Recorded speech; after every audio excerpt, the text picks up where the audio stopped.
بسم الله الرحمن الرحيم الحمد لله رب العالمين الصلاة والسلام على رسوله الكريم أشهد أن لا إله إلا الله وحده لا شريك له وأشهد أن محمدا عبده ورسوله نبينا محمد صلى الله عليه وسلم رب اشرح لي صدري ويسر لي أمري واحلل عقدة من لساني يفقه قولي ربنا زدنا علما ربنا زدنا علما اللهم فقهنا في الدين اللهم فقهنا في الدين. السلام علیکم ورحمۃ اللہ وبرکاتہ، سب کو قرآن کلاس میں خوش آمدید۔ اللہ تبارک و تعالی ہمارے وقت قبول فرمائے، ہمارے نجات کا ذریعہ بنا دے۔ یہ نیا سبق شروع کر لیتے ہیں۔ اعوذ باللہ من الشیطان الرجیم، بسم اللہ الرحمن الرحیم۔ وَنَبِّئْهُمْ عَنْ ضَيْفِ إِبْرَاهِيمَ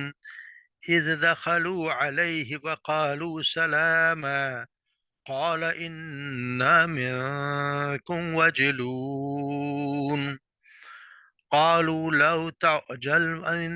إِنَّا نُبَشِّرُكَ بِغُلَامٍ عَلِيمٍ قال بشرتموني على أن مسني الكبر فبما تبشرون قالوا بشرناك بالحق فلا تكن من القانتين قال ومن يقنط من رحمة ربه إلا الضالون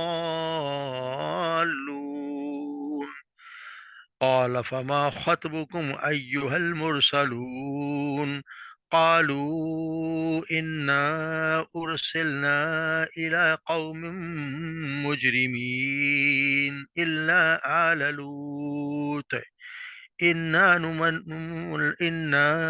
لمنجوهم أجمعين إلا امرأته قدرنا إنها لمن الغابرين صدق اللہ العظیم۔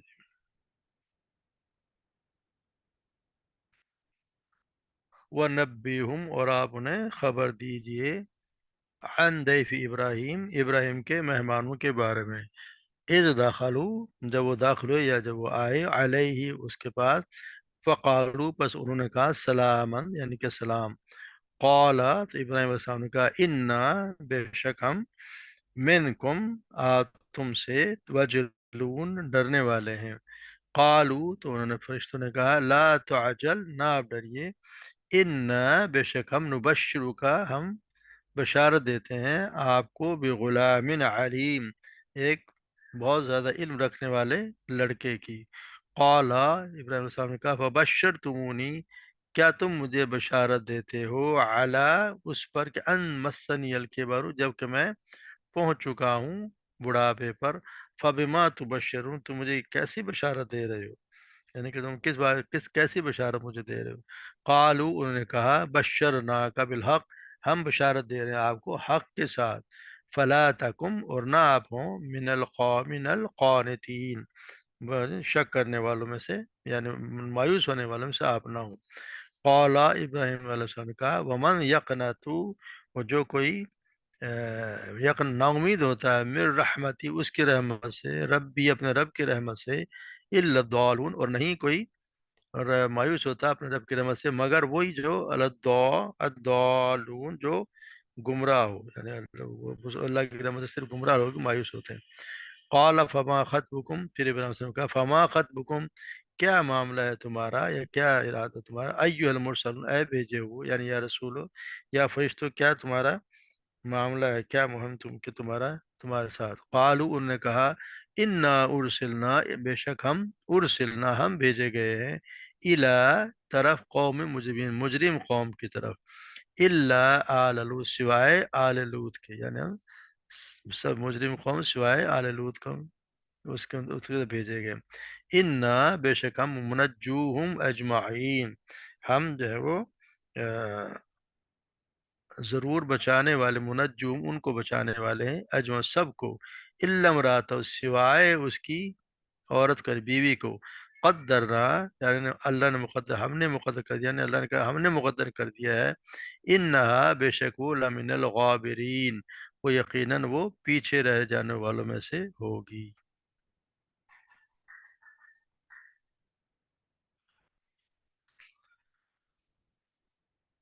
تو یہاں پڑھتے آ رہے ہیں، اور یہاں پہ ہمیں ان کو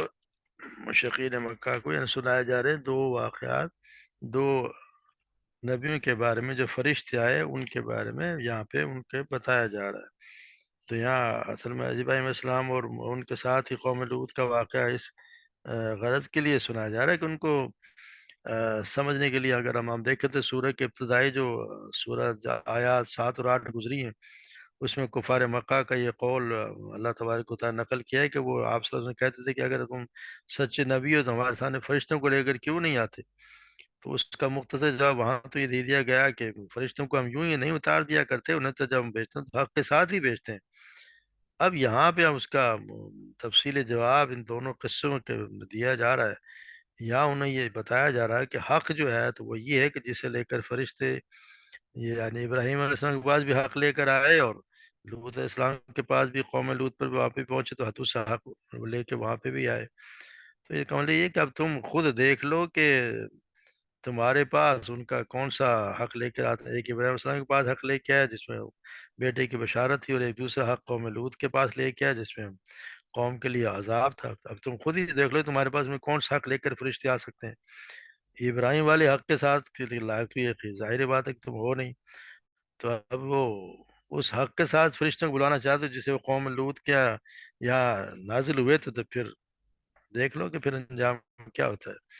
تو یہاں پھر ابراہیم علیہ السلام کے پاس بتایا جا رہا ہے کہ انہیں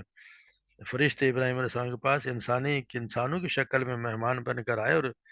سلام کیا تو خوش ہوئے، لیکن جب انہوں نے جو جب ہم پچھلے رقم میں پچھلے ہم صورت میں پڑھ چکے ہیں کہ ان کے لیے وہ بچڑا لے کے آئے، پھر انہوں نے کھانے سے انکار کر دیا، تو ویسے وہ سمجھ کے ابراہیم علیہ السلام کو دیکھا کہ لگتا تو یہ کہ انہوں نے کھانے کا ہاتھ نہیں بڑھایا تو وہ تاڑ گئے کہ یہ تو یہ فرشتے ہیں، کیونکہ اور پھر چونکہ فرشتوں کا انسانی شکل میں آنا غیر معمولی حالات میں ہوا کرتا ہے، اس لیے سیدنا ابراہیم علیہ السلام کو خوف محسوس ہوا۔ دراصل وہ تھی کہ یا کہیں آپ کے گھر والوں سے یا آپ کی بستی کے لوگوں سے یا خود آپ سے کوئی ایسا قصور تو نہیں ہو گیا کہ جس کی گرفت کے لیے اللہ تبارک و تعالیٰ نے فرشتے بھیج دیے ہوں۔ تو وہ اگر ایسا ہے تو پھر اس کا نہیں کہ اس لیے وہ ڈر گئے۔ اس سے معلوم ہے کہ فرشتہ ہونا تو ابراہیم علیہ السلام جان گئے تھے، البتہ پریشانی کی بات یہ تھی کہ یہ حضرات جس فتنے اور آزمائش کی شکل میں تشریف لائے، آخر وہ کون بد نصیب ہے، کس کی شامت آنے والی ہے جس کے لیے آئے ہیں؟ تو اس کو دیکھ کے پھر انہوں نے اسی لیے کہا کہ ہمیں آپ سے ڈر لگتا ہے، یعنی کہ ہم آپ کو بے شک ہم تجھے، پھر انہوں نے خود ہی کہہ دیا کہ آپ ہم سے نہ ڈریں، ہم تو آپ کے لیے ایک بہت علم والے لڑکی کی خوشخبری لے کر آئے ہیں۔ ان فوراً بتا دی کہ ہم تو اللہ کے فرشتے ہیں، آپ خائف نہ ہو، ہم آپ کو ایسے بیٹے کی خوشخبری دیتے ہیں تو بہت بڑا عالم ہوگا۔ ابراہیم صاحب نے یہ کہا کہ مجھے تم بڑھاپے کے باوجود ایسی خوشخبری دے رہے ہو، یہ کیسی عجیب بات ہے، یعنی کیسی انہونی سی یہ خوشخبری مجھے دی جا رہی۔ تو فرشتوں نے تاکیدی طور پر یہ کہا کہ ہم نے آپ کو اس یقینی بات کی خوشخبری دی ہے جس کے نہ ہونے کا کوئی سوال ہی پیدا نہیں ہوتا، یعنی یہ کہ حق ہے۔ ابراہیم علیہ السلام نے تو اس لیے کہا تھا نا کہ ایسی ایک یہ کہ انسان کو ویسے دیکھے کہ ان حالات میں اس عمر میں، اور جو دنیا کا دستور ہے اس عمر میں ان کو بیٹے کی بشارت دی جا رہی ہے، اس لیے انہوں نے کہا کہ یہ جو اس عمر میں مجھے دے رہے تم کیسی خوشخبری دے رہے ہو مجھے، کیسی تم نے یہ کہا کہ یہ حق کے ساتھ ہے جس کا کوئی، اور یہ حق ہونے والا ہے، ایسا ہی ہوگا، اسی بات کے ہم آپ کو خوشخبری دیے جا رہے تھے۔ اللہ تبارک و تعالیٰ تو اس کا وعدہ ہے، اور ہر چیز اللہ تبارک و تعالیٰ تو ہر چیز پر قادر ہے، تو آپ نا امید نہ ہوں، تو پھر سے یہ جو ہے کہ میں ہرگز نا امید نہیں ہوں، نا امید ہونا تو گمراہوں کا طریقہ ہے، اور میں تو تمہاری خوشخبری کے مطابق امید کرتا ہوں کہ اللہ تبارک و تعالیٰ مجھے بیٹا دے گا۔ تو مجھے حیرت سی اس لیے ہو رہی ہے کہ عام طور پہ ایسا ہوتا نہیں ہے، یعنی اس عمر میں اور آج تک نہیں، اس لیے اللہ انہوں نے ذرا تعجب کا اظہار کیا، یار بشر تمونی اللہ من مسنی کے بارو فبما تو بشر، کہ میں نے ایک بڑھاپے نے مجھے آ لی ہے تو مجھے کس بات کی خوشخبری دے رہے ہو؟ پھر انہوں نے یہ کہا کہ آپ جو ہے وہ مایوس ہونے والوں سے نہ ہو، اللہ تبارک و تعالیٰ جو چاہتے ہیں کرتے ہیں۔ پھر انہوں نے یہی کہا کہ مایوس تو اللہ تبارک وہی ہوتے ہیں جو اللہ کے جو گمراہ ہوتے ہیں۔ پھر وہ سمجھ گئے، پھر انہوں نے دوسرا ہوتا ہے کہ وہ سمجھ گئے کہ یہ کوئی وجہ کوئی اور بھی ہے، کس طرح اس فرشتے جب بھی آتے ہیں تو ان کا انسانی شکل میں آنا کوئی بہت ہی ہمیشہ غیر معمولی حالات میں آیا ہوا کرتا ہے، تو اس لیے کوئی بڑی مہم ہوتی ہے تو جس کے لیے بھیجے جاتے ہیں، اس لیے انہوں نے فوراً ان سے پوچھ لے کر قال فخطبكم أيها تمہارا تم کس لیے بھیجے گئے ہو، آئے تو آپ حضرات کی مہم کیا ہے، معاملہ کیا ہے، کس لیے تشریف لائے؟ تو وہ پھر وہ بولے کہ ہم ایک ان ارسلنا الى قوم مجرمین، ہم تو ایک مجرم قوم کی طرف بھیجے گئے۔ تو اس سے اندازہ ہوتا ہے کہ اس کے اشارہ، ایک چھوٹا سا اشارہ بتا رہا ہے کہ قوم لوط کے جرائم کا اتنا پیمانہ، اتنا لبریز ہو چکا تھا کہ سیدنا ابراہیم علیہ السلام سے باخبر آدمی کے سامنے ان کے نام لینے کی بھی قطعا ضرورت نہیں تھی، بس یہی کہہ دے کہ مجرم قوم کہہ دینا ان کے لیے کافی تھا۔ مجرم قوم کہہ دیا تو سمجھ لو کہ انہوں نے قوم لوط کی ہی بات کی، اور پھر یہ بھی آگے فوراً کہتے ہیں کہ قوم لوط کا مطلب یہ کہ ہم جو ہے الا آل لوط، ہم لوط کے ان کی گھر والے جانے جو جو ایمان لانے والے، آل سے ہونا ان کے جو ایمان لانے والے ہیں ان کو جو ہے وہ ان کے علاوہ جو ہے وہ ان کی طرف ان دوسروں کو ہم سزا دینے کے لیے آئے ہیں۔ تو ان کے یہ بتایا کہ ہم مجرم اور گناہ گار قوم کو ہلاک کرنے کے لیے بھیجے گئے ہیں، اور پھر فوراً انہوں نے آل لوط کو مستثنی قرار دے دیا، مجرم نہیں تھے،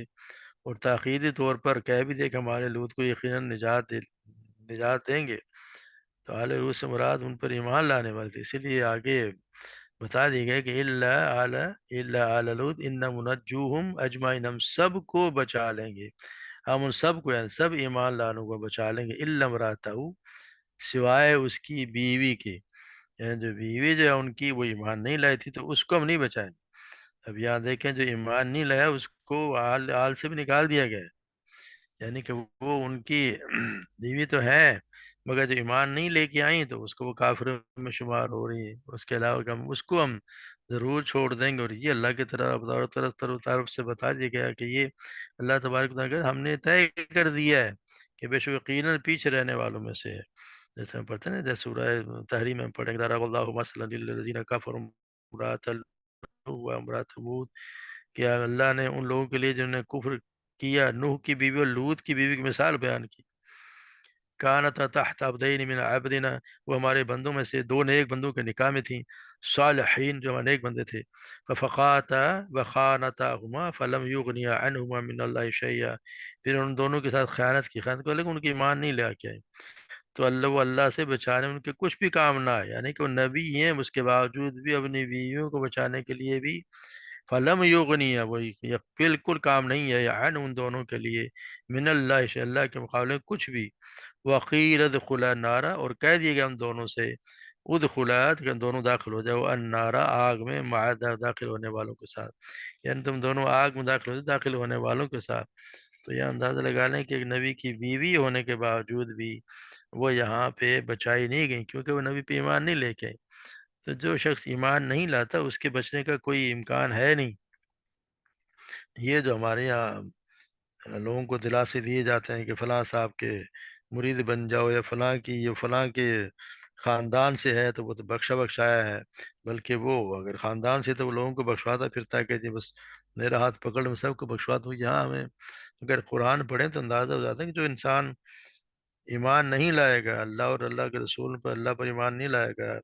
جو اللہ کے رسولوں نے بات ان پر ایمان نہیں لائے گا تو وہ جنت میں نہیں جائے گا، اور اللہ کے ساتھ ایمان لانے کے ساتھ اگر کفر و شرک بھی کرے گا تو وہ بھی جنت میں نہیں جائے گا، چاہے وہ ہم پیچھے آپ پڑھا ہے سورہ ہود میں کہ سیدنا نور اسلام کا بیٹا ہے مگر وہ بھی ڈوب گیا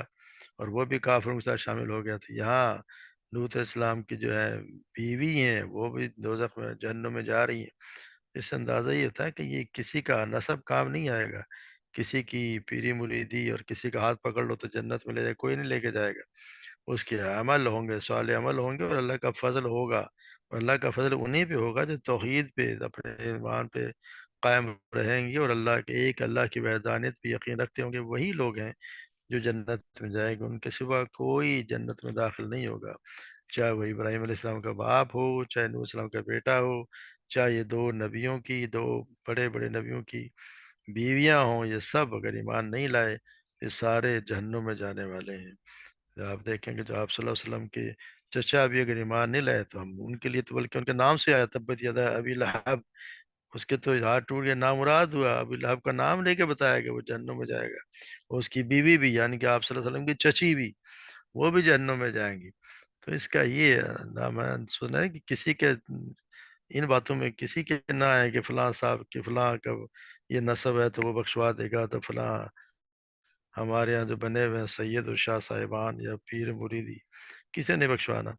آئیں گے اس کے کام، اللہ آپ کے یقین اور اپنے اعمال اور اللہ کا فضل، اللہ سے فضل اللہ کی رحمت ہوگی تو کامیابی ہے، ورنہ کوئی کسی کو نجات کا ذریعہ بننے والا نہیں ہے، کوئی کسی کے قطعی کام نہیں ہے کہ اللہ تبارک و تعالی ہمارا عقیدہ درست کر دے، ہمیں صحیح راستے پہ چلائے، اور قرآن کو صحیح سمجھنے کی اور اس پر عمل کرنے کی توفیق عطا فرمائے۔ وما علینا الا البلاغ۔